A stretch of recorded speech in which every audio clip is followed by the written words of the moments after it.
खतरों से डरकर नौका पार नहीं होती, कोशिश करने वालों की हार नहीं होती।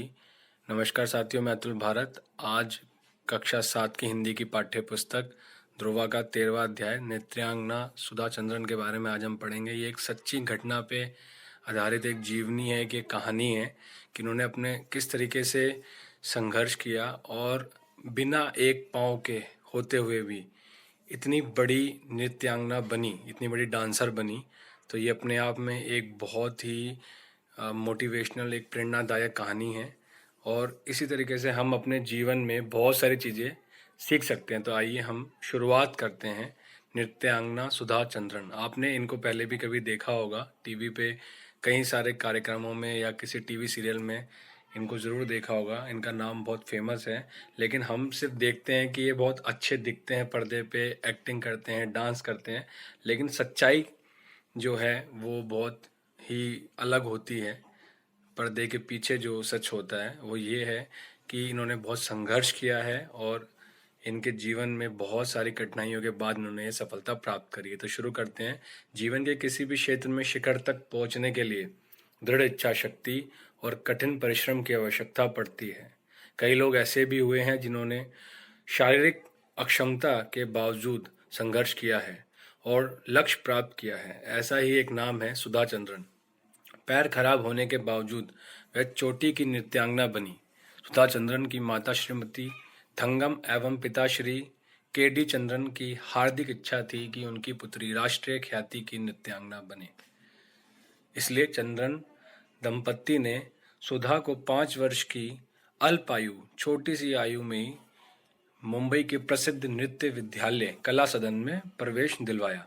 पहले माता पिता तो नृत्य विद्यालय के शिक्षकों ने इतनी छोटी उम्र की बच्ची के दाखिले में हिचकिचाहट महसूस की, किंतु सुधा की प्रतिभा देखकर सुप्रसिद्ध नृत्य शिक्षक श्री के एस रामास्वामी भागवतार ने उसे शिष्य के रूप में स्वीकार कर लिया और सुधा उनसे नियमित प्रशिक्षण प्राप्त करने लगी। देखिए कितनी ज़्यादा इनके अंदर उत्सुकता थी और कुछ पाने की, या इनके अंदर पैशन था कि ये 5 साल की छोटी सी उम्र में ही नृत्य सीखने लगी। जल्द ही सुधा के नृत्य कार्यक्रम विद्यालय के आयोजनों में होने लगे।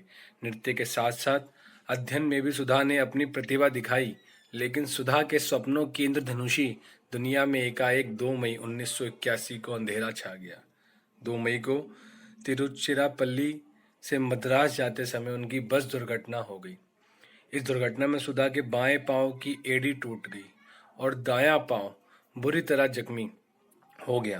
प्लास्टर लगने पर बायां पांव तो ठीक हो गया, किंतु दाई टांग में गैंग्रीन, एक प्रकार का कैंसर हो गया। ऐसे में डॉक्टरों के पास सुधा की दाई टांग काट देने के अलावा और कोई रास्ता नहीं था। अतः दुर्घटना के 1 महीने बाद सुधा की दाई टांग घुटने के 7.5 इंच नीचे से काट दी गई। इस टांग का कट जाना संभवतः किसी भी नृत्यांगना के जीवन का अंत ही होता है। सुधा के साथ में भी यही हुआ। सुधा ने लकड़ी के गुटके के पांव और बैसाखियों से सहारे चलना शुरू कर दिया और मुंबई आकर वह पुनः अपनी पढ़ाई में जुट गई। इसी बीच सुधा ने मैग्सेसे पुरस्कार विजेता सुप्रसिद्ध कृत्रिम अंग विशेषज्ञ डॉक्टर पीसी सेठी के बारे में सुना। वह जयपुर गई और डॉक्टर सेठी से मिली। डॉक्टर सेठी ने सुधा को आश्वस्त किया कि विश्वास दिलाया कि वह दोबारा सामान्य ढंग से चल सकेगी। इस पर सुधा ने पूछा, क्या मैं नाच सकूंगी? डॉक्टर सेठी ने कहा, क्यों नहीं, प्रयास करोगे तो सब कुछ संभव है। जैसे कि हम लोग कहते हैं कि प्रयास करने से ही आप कुछ भी पा सकते हैं। डॉक्टर सेठी ने सुधा के लिए एक विशेष प्रकार की टांग बनाई। देखिए, जो आप इस चित्र में देख भी सकते हैं, जो एल्यूमिनियम की थी और इसमें ऐसी व्यवस्था थी कि वह टांग को आसानी से घुमा सकती थी। सुधा एक नए विशेष विश्वास के साथ मुंबई लौटी और उसने नृत्य का अभ्यास करना चाहा, किंतु इस प्रयास में कटी हुई टांग से खून निकलने लगा।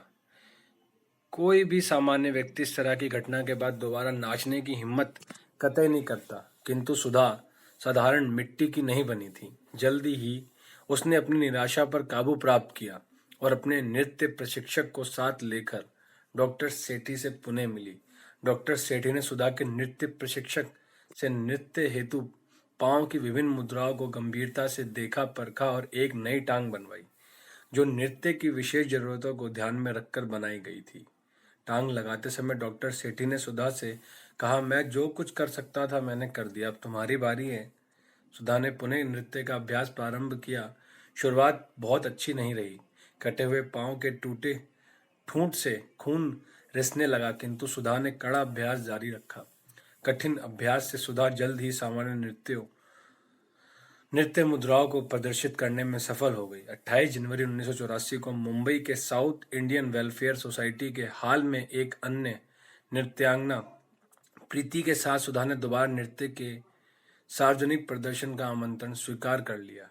यह दिन सुधा की जिंदगी का संभवतः सबसे कठिन दिन था, उस दिन से भी ज्यादा, जबकि उसका पांव काट दिया गया था। सुधा का यह प्रदर्शन बेहद सफल रहा। चहेतों ने उसे देखते देखते पलकों पर उठा लिया और वह रातों रात एक ऐतिहासिक महत्व की व्यक्तित्व हो गई। उसकी अद्भुत जीवन यात्रा से प्रभावित होकर तेलुगु के फिल्मकार ने उसकी जिंदगी को आधार बनाकर एक कहानी लिखवाई और मयूरी नाम से तेलुगु में एक फिल्म भी बनाई। अपने पात्र को सुधा ने स्वयं पर्दे पर जीवंत कर दिया। फिल्म को अद्भुत सफलता मिली और इस फिल्म में अभिनय के लिए सुधा को भारत के 33वें राष्ट्रीय फिल्म समारोह में विशेष पुरस्कार प्रदान किया गया। मयूरी की सफलता को देखते हुए इसके निर्माता ने यह फिल्म हिंदी में भी नाचे मयूरी नाम से प्रदर्शित की और सुधा ने पूरे भारत को अपनी प्रतिभा का मुरीद कर दिया। आज सुधा का एक व्यस्त नृत्यांगना ही नहीं, फिल्म कलाकार भी है। सुधा को उसके असामान्य साहस और श्रेष्ठ उपलब्धियों के लिए कई पुरस्कार भी प्राप्त हो चुके हैं। तो रामाज्ञा तिवारी जी जो इसके लेखक हैं, उन्होंने बहुत ही अच्छी ये सूत्रों में पिरोई है, ये जो जीवनी है, ये एक जीवांत जो कहानी है, तो ये बहुत ही प्यारी कहानी है। और इसके मुझे नहीं लगता कि इसके लिए कुछ बहुत मुश्किल इसमें प्रश्न होंगे और बहुत ही आप इसको 2 बार पढ़ेंगे और आपको समझ में आएगी कितनी कठिनाइयों के बाद भी इन्होंने हार नहीं मानी। तो हमें भी अपने जीवन में ऐसे ही बनना है। बहुत ही सरल इसके प्रश्न हैं, तो आप इन प्रश्नों का उत्तर दे सकते हैं। अगर कोई भी आपको परेशानी लगती है तो ज़रूर आप कमेंट बॉक्स में आप लिखिएगा, तो हम उसकी अनुवाद करेंगे और उसका आपको उत्तर देने का प्रयास करेंगे। और अगर आपको वीडियो अच्छी लगती है तो वीडियो को आप शेयर करिए, चैनल को सब्सक्राइब ज़रूर करिए। जय हिंद, जय भारत।